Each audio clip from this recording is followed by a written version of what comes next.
All right, so in the Halloween franchise, we have a lot of controversial movies and timelines that will be debated until the end of time. We've got the Thorn movies, Halloween 3, we've got the David Gordon Green trilogy, but maybe none more so than Rob Zombie's Halloween 1 and 2.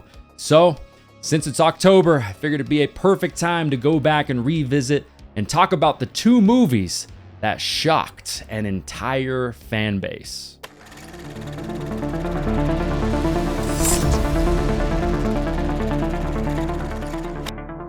What is up, everybody? Welcome to Mad Blood, and like I mentioned, I'll be going back and revisiting Rob Zombie's Halloween 1 and 2, both movies that for me personally do have some moments that I do think are incredible, are a lot of fun, brutal, and just very unique for this franchise, but also have some moments in both movies where I'm just sitting there watching, saying to myself and thinking to myself, what the hell are we doing here? And yeah, when this movie came out, this was during an era in the horror genre where it was like peak remake era, which for me personally is actually a timeline and just a time in the genre that I really enjoy. I mean, we've got the Texas Chainsaw Massacre remake that came out before this. That movie's a hell of a good time, whether you're a Texas Chainsaw fan or not. I think that movie is a great time if you're a slasher fan just in general. We had the Friday the 13th movie in 2009 after this one, which is also a great movie in that franchise with so many really fun moments.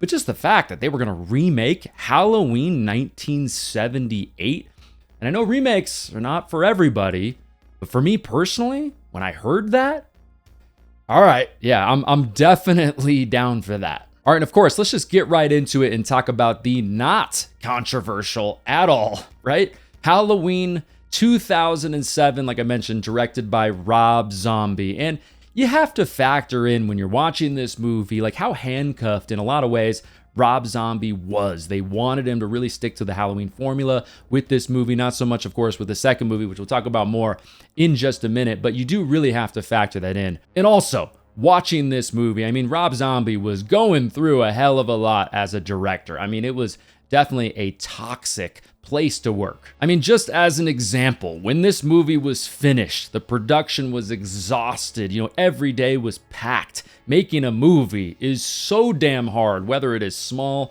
or whether it is large. Just a hell of a lot of work. And no matter if people think your movie ended up being bad or good, whatever have you, it is exhausting.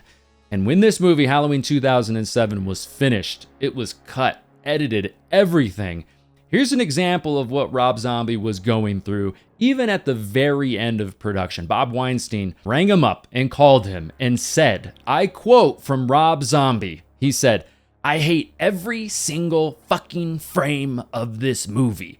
He also told him to fire his editor, fire basically everybody in the production. And Rob Zombie's just like, you've got to be kidding me. Like, after everything in this production, all the shit you put me through, now you're going to say this? But that's just an example of the type of work environment that Rob Zombie was going through. Even the morning of, when this movie was released in theaters, early in the morning, before it had even been in theaters, had anyone even seen it? Rob Zombie said at 10 o'clock in the morning, Bob Weinstein called him up and he said, it's not looking good. This thing is a fucking disaster. And then it turned out, even though the movie was leaked to torrent sites and all that kind of stuff, which they were definitely worried about, like that affecting the success of Halloween 2007, because earlier that year, the similar thing happened to Hostel 2, probably affected the financial success of that movie. Halloween 2007 was actually like a huge success, especially that first opening weekend. So yeah, that just kind of encapsulates what Rob Zombie was going through working with the Weinsteins. They were calling every single day, nitpicking what he was doing. Just a very toxic, chaotic work environment. So just a kind of something to tuck and park in the back of your mind as you talk about this movie with your friends or as you go back and revisit this movie or watch it for the first time.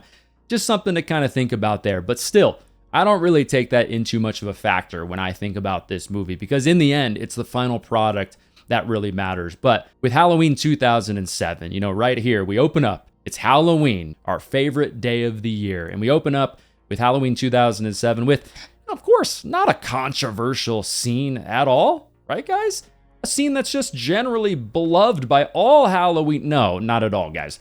This is easily probably one of the most hated scenes, just this little chunk of the movie, in the entire Halloween franchise. And I get it. I totally understand if you hate this entire sequence, this breakfast scene, all the crazy stuff that's going on in this scene.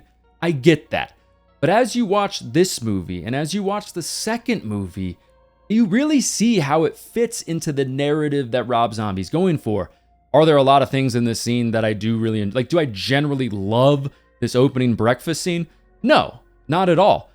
But it's Rob Zombie. It's exactly the flavor that he's going for. I mean, in this opening breakfast scene, it's not like people are dying. It's not like Michael Myers is tearing through this place or anything like that.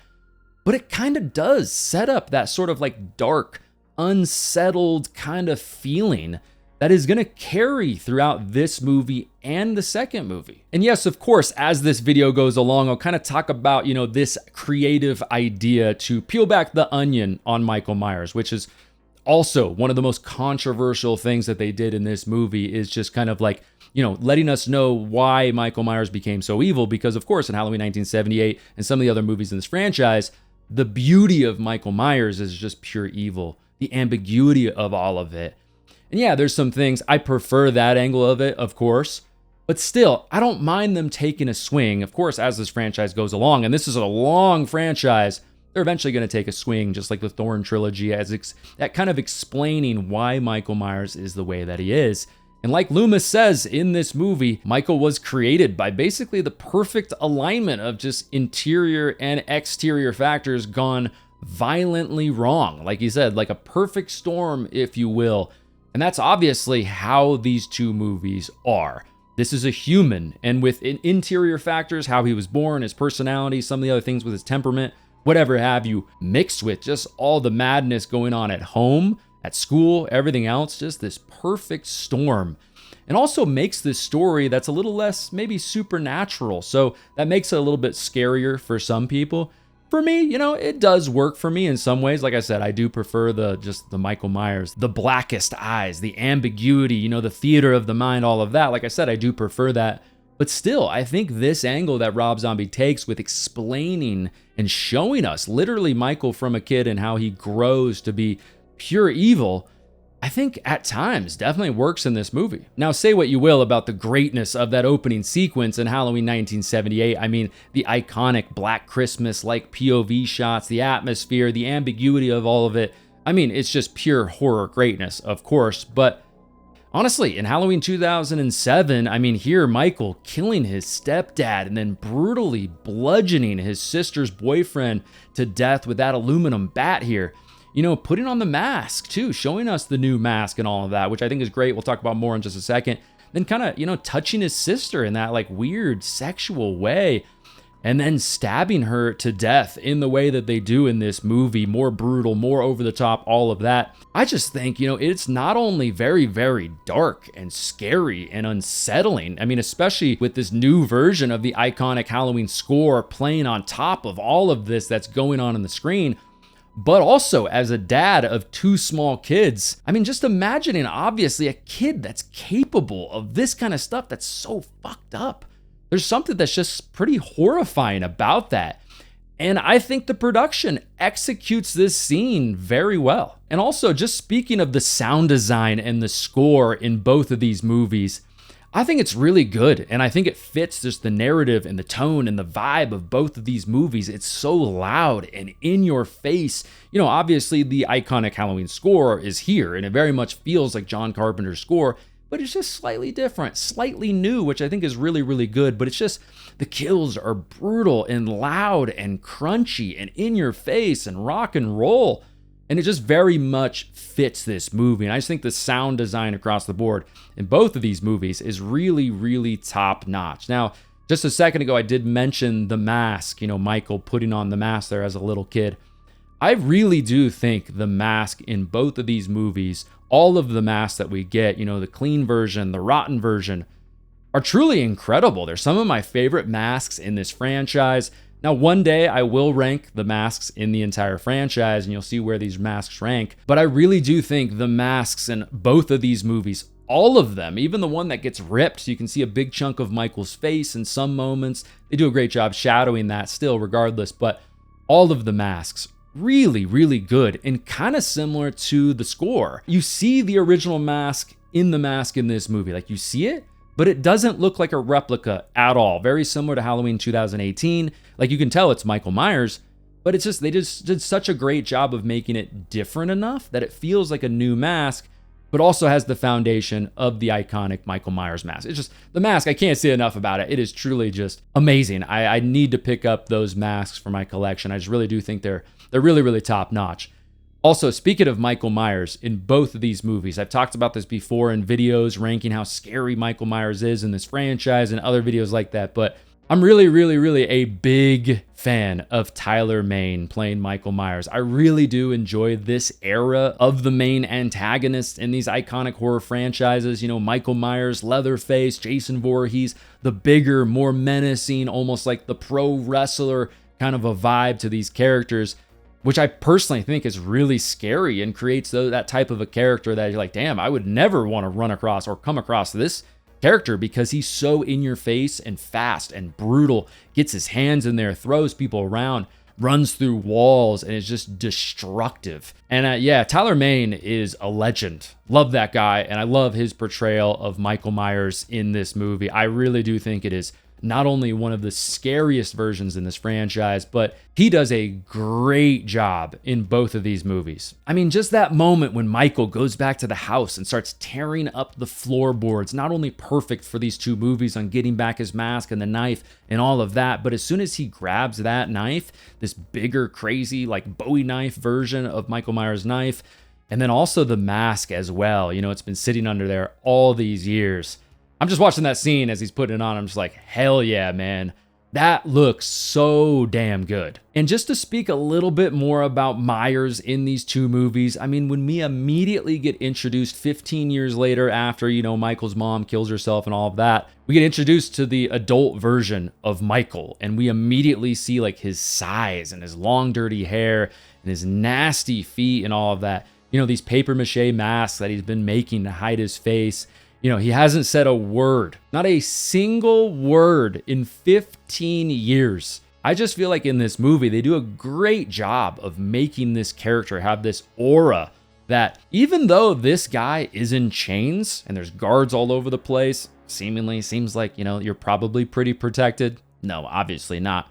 But they give this aura of you still would not want to be within 10 feet of this guy because at any moment, he could definitely snap. And just to talk a little bit more about the other characters in these two movies, I really do like this new version of Loomis. I think they knocked it out of the park with Malcolm McDowell playing Loomis, how he evolves, how he changes, almost becomes like a Gale Weathers type of a character, you know, trying to profit off of the tragedy of this town and the people being murdered and all of that. Love how the character evolves. I also just think, just in general, like Malcolm McDowell does a very good job just acting in this movie. You see all these different sides of him and his relationship with Michael Myers and all of that. And I really do think it's great. I mean, that's a big risk. It's like, all right, we're going to try to remake Loomis. Like that could go terribly wrong, but it really doesn't. Like I said a second ago, I feel like they knock it out of the park. And yeah, like I said just a second ago, I mean, there's some characters in the Halloween franchise that when you're remaking these movies,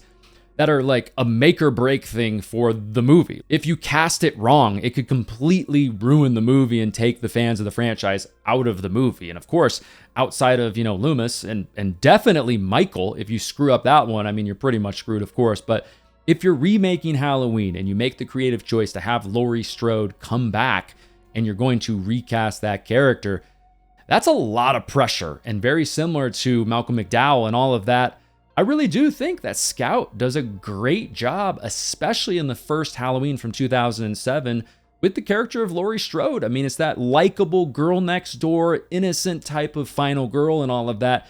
And I do think that she's just great in this. I think her natural personality that I've kind of seen as her podcast has gone along, other interviews and just other things over the years that I've seen her in, you kind of get to see a little bit of her just natural personality. And you definitely see that in this movie. She's not really forcing like just being wholesome and kind of likable and nice and friendly and, kind of giggly and stuff like that. You see that in this.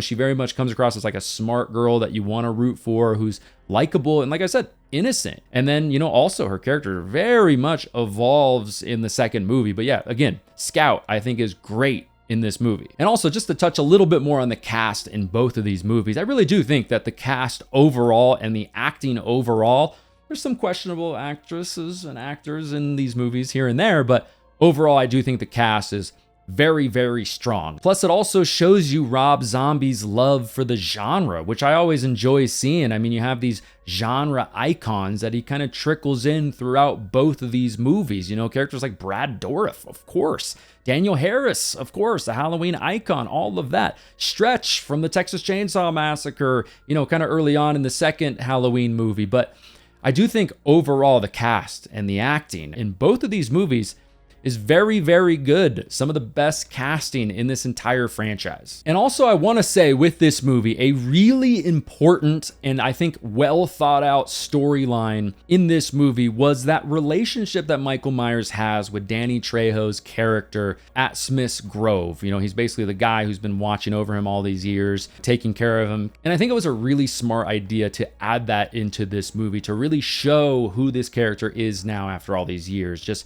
how brutal he is, how he just has no sense of really right or wrong and how evil the character is at this point, because they show those little scenes, he's just, he's being nice to him. He's taking care of him. He's kind of watching his back. He's like, don't touch his stuff. He's telling the other guy to kind of like shut up and stop treating him so poorly and all of that, which just nails home those moments later on in the movie, especially, when he gives him the Stu Macher treatment and just throws that TV onto his head and brutally kills him. It nails home who this character is.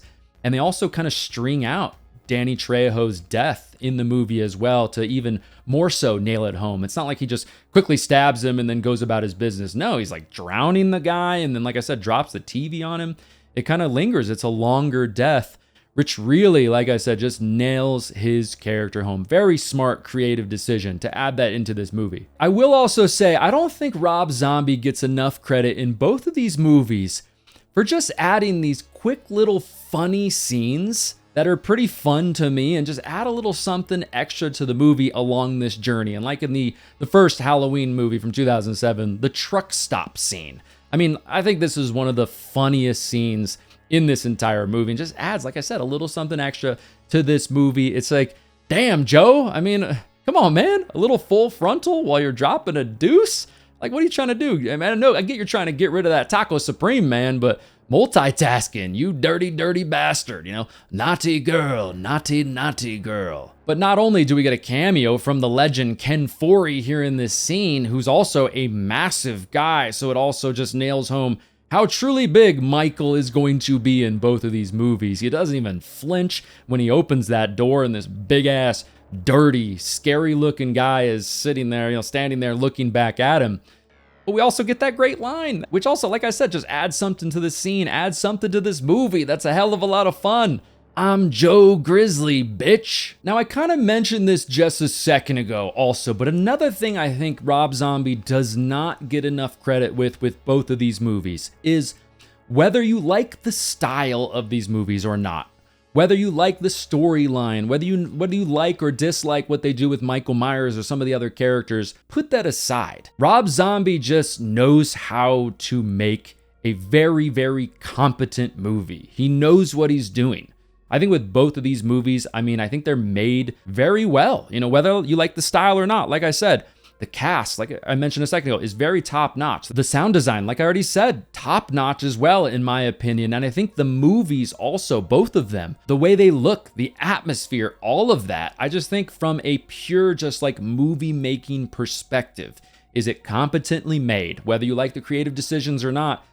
And I think Rob Zombie does a very, very solid job in that regard in both of these movies. And now I've said this before, and I'm gonna say it again. One thing with this movie I'm really not a fan of is the whole creative idea to make Daniel Harris's character, this character who's beloved in the Halloween franchise and mainly known as a child in this franchise, choosing to make her character the one character who's going to be like naked all over the place in that one particular scene, boobs all over the place, being that it's a character that is ingrained in our mind as a Halloween legend, as a child actor. There's just something about that I just don't like. But it's just that idea of it feels forced. Like Danielle Harris is this character who's so well known, especially in the horror genre, as a child actor. So it feels like with this scene, you're just like trying to force us to not continue to envision her as a child actor, because a lot of times when you're a famous child actor like Macaulay Culkin or whatever have you, yeah, you very much get pigeonholed into that type of a character. That's just what people always envision you as, and it's very hard to break out of that and get more roles as an adult. In this scene, it just kind of feels like, all right, guys, we're really going to show you that she's an adult now, okay? We're going to make it just as crazy as possible. And I just feel like it just doesn't really work for me. Now, by the way, guys, this is going to be a small tangent, but how the hell have we not gotten a Texas Chainsaw Massacre movie directed and written by Rob Zombie? That is the perfect horror combination with movie IP and director that I can possibly think. Guys, get on that. Offer him whatever he wants. A Rob Zombie Texas Chainsaw Massacre movie would be incredible.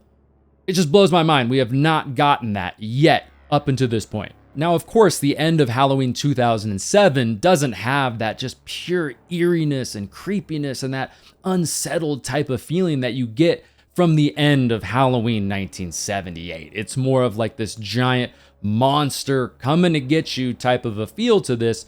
But I will say, I do like the end of Halloween 2007, and I do think also it just fits cohesively with the rest of this movie and also with the second movie as well. You know, it would be weird if we had an ending that just didn't really feel like, sometimes we get that in the genre, you know, there's an ending or other parts of the movie that feel like out of place with the rest of this movie. But the end of Halloween 2007, I do think works. I think it's just loud. It's Michael. It's in your face. He's destroying this house. There's blood and darkness and screaming and all of that going on.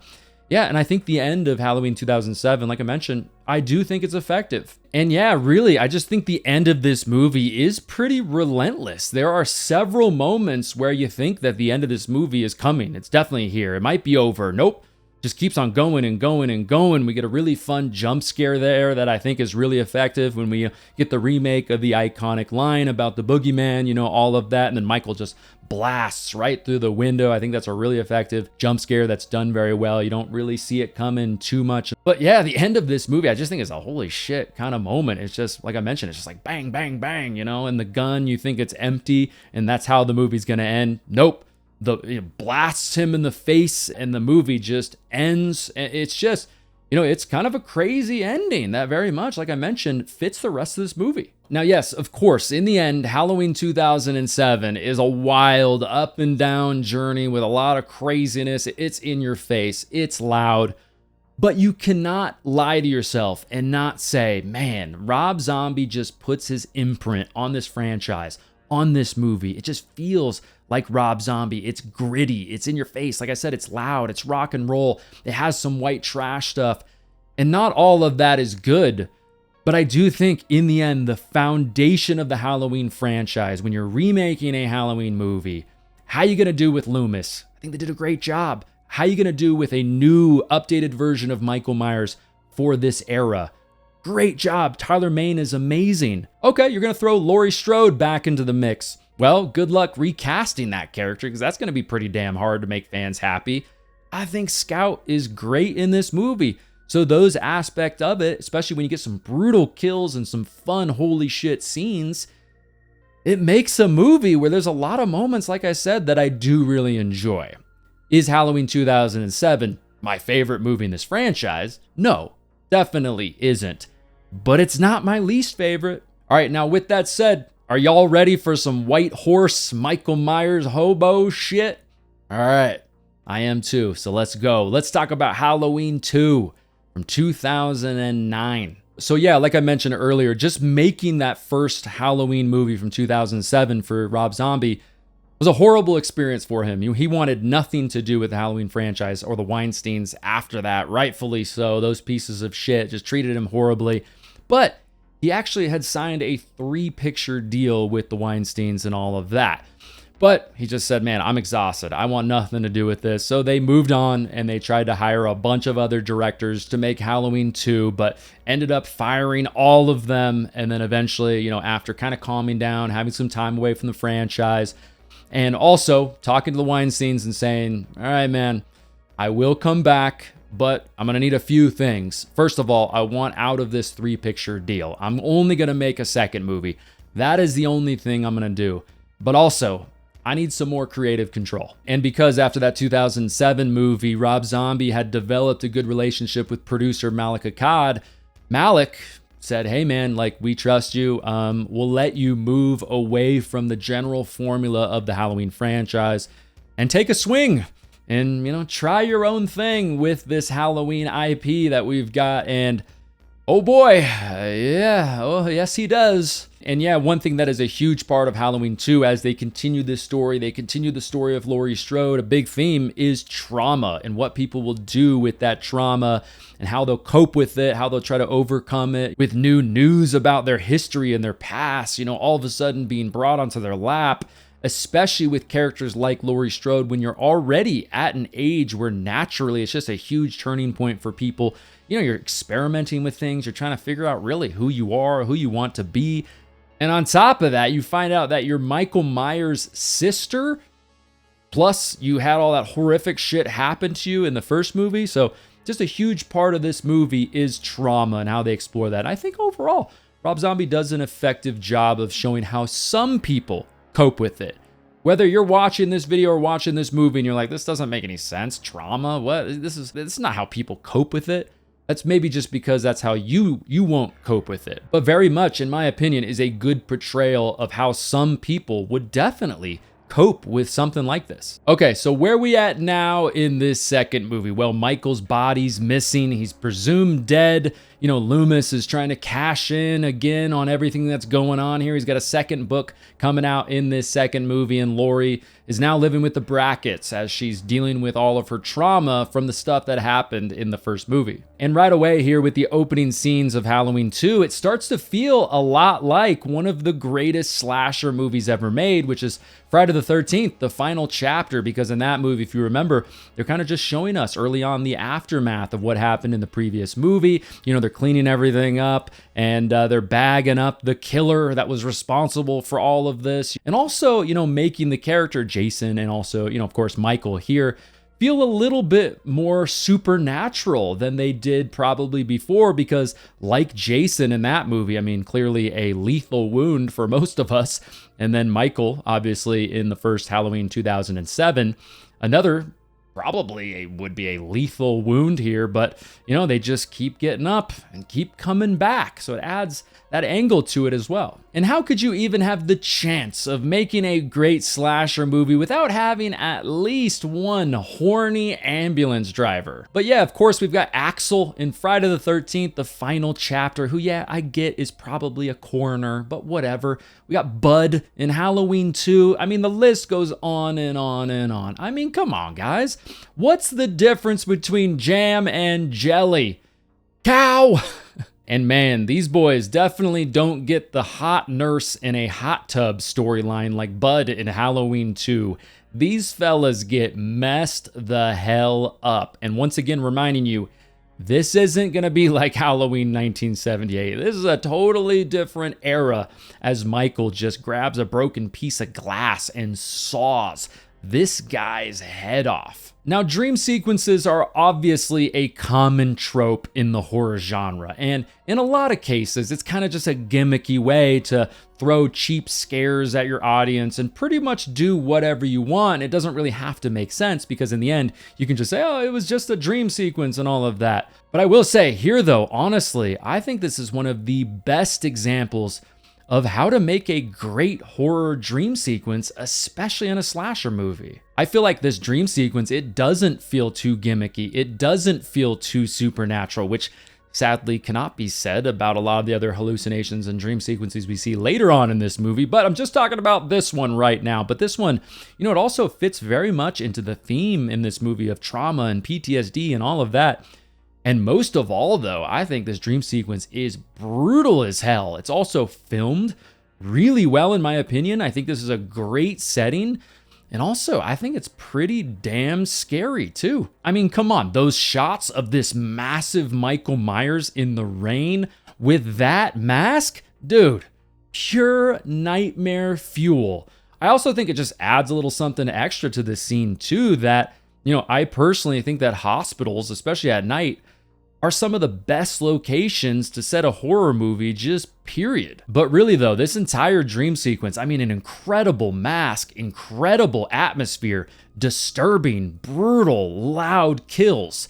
And no joke, it's one of my favorite sequences in this entire franchise. Now, with that said, for me personally, considering that the original Halloween 2 is one of my favorite horror movies ever made, I really would have loved basically this entire movie to essentially just be Rob Zombie's take on remaking the original Halloween 2, mainly involving a hospital and what happens kind of before the hospital, during the hospital scene and all that, all really just leading up to the final showdown between Michael, Loomis, and Laurie, probably at the hospital or maybe just around the hospital, but Rob Zombie's take on that with his unique flavor, with this brutalness of this new Michael Myers and all of that. I truly think that could have been incredible. But with that said, we still get a little bit of that in this scene here. And like I said, I really, really love this entire hospital dream sequence. Just a hell of a lot of fun.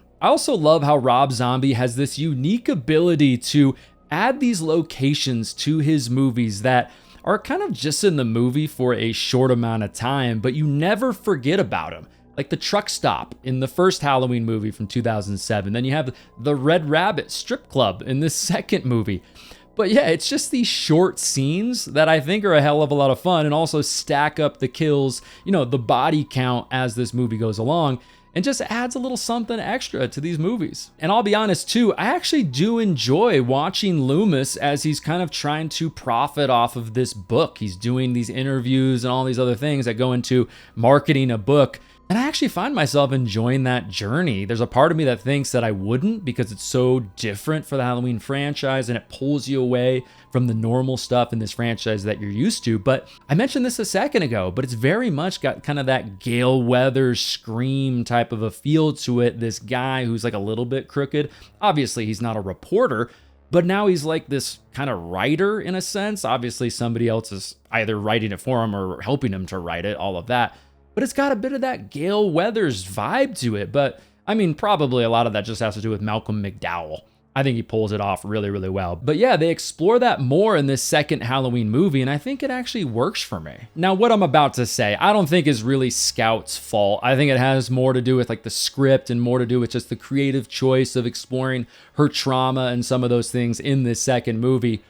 But I do think in this second movie in particular, there is just way too much screaming and whining in this movie. I think if they scaled all the crying and the screaming and all that kind of stuff, if they just scaled that back like 25% or so, I think it still would have been perfectly effective to really get that idea and that storyline across. But I think in this movie, it just goes a little bit overboard with the loud crying and the screaming and the whining for me. Now, obviously, the end of this movie is a wild ride with so much of the white horse stuff and the other themes with Laurie and her family and the dead people showing up as ghosts and the hallucinations and all of that going on, which a lot of people hate.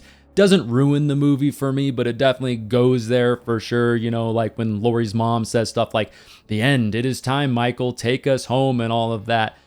You know, I'm going to mainly talk about the theatrical version of the end of this movie. You know, Laurie goes out with Michael's mask on and all of that thing is going on. It gets a little wild, I know, but probably the main part with the end that I don't really like all that much is that moment there when Laurie says, "I love you, brother," after Michael gets shot. I don't know. I just don't really love that. I don't think it makes a lot of sense with what we've seen on screen from Laurie and the other parts in the story. I just don't really feel like there's anything that's really happened in this story to make it seem like Laurie's having this change of heart a little bit and making her love her. I mean, I get it's her brother, somebody she's never met before, a family that's long lost that she never got to know. I've never experienced that personally. I'm sure that, is something super, super deep that I could never possibly imagine happening. But I feel like in this movie, they didn't fully flesh that out. It's not like Alexandra Daddario's character in Texas Chainsaw 3D when she flips the switch and she's like, oh no, Leatherface, that's my family. I'm going to kill the rest of you and be on his team, and we're going to live out our years together. That's not a great movie by any means, but they at least kind of flesh that out a little bit. Maybe. Actually, now that I'm talking about it, maybe not. But still, some similarities with that here. But yeah, when Laurie says, I love you, brother, I just think that's kind of weird. And then she stabs him over and over and over. And I get why she did that. And I get what they're going for. And I get what Michael has done to her and has done to her friend and the other people that she knows and loves, her adopted parents who seem like great people. A very impactful scene in Halloween 2007. But I don't think that part of the story when she says, I love you, brother, and that angle of it, I don't think that was built up enough for it to make complete sense. I mean, really though, with these two movies, what a wild, exhausting, brutal, in-your-face journey these two movies are. Whether you love them or whether you hate them, I think the common parallel is, like I said, they're just kind of exhausting, but in a good way, for me personally. They definitely have that Texas Chainsaw feel to it, but in the Halloween franchise, like I said, it still doesn't make any sense that Rob Zombie hasn't made a Texas Chainsaw Massacre movie, but this is basically his version of the Texas Chainsaw Massacre, but with Michael Myers and the other characters. But like I mentioned a little bit earlier, with these Rob Zombie movies, something that I really do respect is that he just goes for it, They're not generic. They're not bland, which is one of the worst things you could possibly do with the movie is they don't make you feel one way or the other. They're not just in the middle and safe. His movies, whether you hate them or whether you love them, there is one thing that both sides will definitely agree on, which is that Rob Zombie's movies are definitely not bland and they are not generic. He has a style, and man, does he go for it. Whether you like that or whether you don't like it, there's something to be said about that, and I personally really respect that in a director. I also think with both of these movies, and especially the first one, they don't get enough credit for just the great autumn Halloween vibes that they have in the movies. I feel like you can just feel like it's a really cold, crisp Halloween day in a lot of scenes in both of these movies, which, of course, it's a Halloween franchise. That makes it a great thing to watch during autumn and October and whatever have you, which adds something to these movies. But really though, in the end, with both of these movies, my takeaway is a great top tier Michael Myers for me. Very scary, very unique, great masks. There are several of them and they are done very, very well. Some very solid other characters outside of Michael Myers also in both of these movies as well. And there are definitely some very unsettling moments in both of these movies. But yeah, risky movies that are very polarizing, but for me, have their place in this franchise. And like I mentioned earlier, both of these movies have a lot of moments that I really do enjoy. And for me personally, I'm glad that these movies are a part of this franchise. They add a lot of unique things to the franchise, a new fresh take on some of the things we've seen before and all of that. Now, again, I get it if you hate these movies. I really do. But for me personally, I don't hate them. All right, everyone, that is Rob Zombie's Halloween 1 and 2 revisited. Two movies in this franchise that shocked an entire fan base. Let me know down in the comments down below what you think about these two movies. Do you love them? Do you hate them? Are you in the middle? If you want some more videos from me right now, go ahead and check out one of these videos next to me. If you don't want to miss future videos on the channel, the best way to do that is to make sure you subscribe. Also, if you enjoyed this video, guys, do me a favor, leave a like on it. Really does help me out a lot. All of my social media links are down in the description if you want to follow me on Instagram, all that good stuff. But anyways, thanks so much for watching, everybody. Always great to talk Halloween with you, especially during Halloween time. But my name is Matt, and I will talk to you in the next one.